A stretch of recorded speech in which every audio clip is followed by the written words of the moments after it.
announcing the new age of Atari. 3 to 7. Atari and Children's Computer Workshop, founded by the people who brought you Sesame Street, developed these new games for Atari's most affordable video game system, the 2600. They turned the 2600 into a center for learning important preschool skills. 2. But don't tell your kids that. Just tell them about Cookie Monster.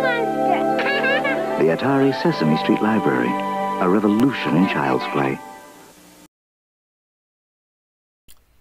So this is take 2 on this. I found out that I got banned by Fox and Sesame Street people, guys.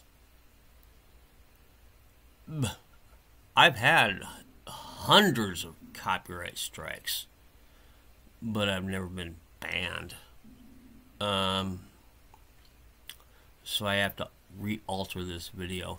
Anyway, I think I can get away with this stuff. I don't know. Who knows? Guess we'll find out.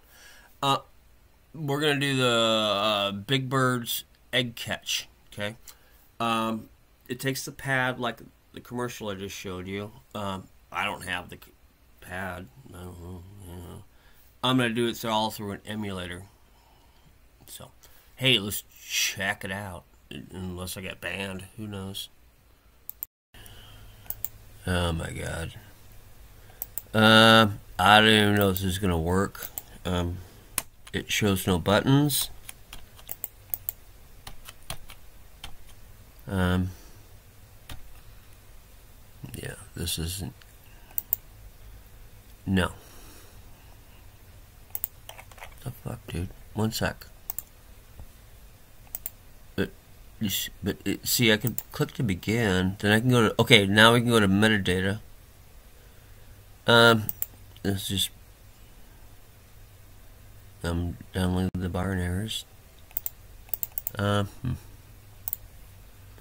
Let's try it again. Try a different one.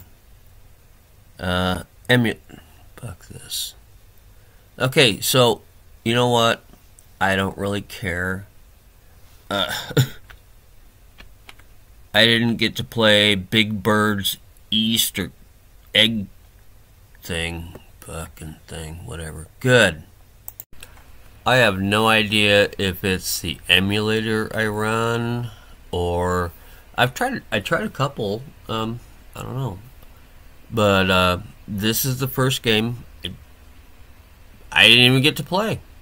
I even didn't get an intro screen. Well, I got the intro screen, but whatever. I never had the pad anyway, so whatever. So that's whatever review. I don't know.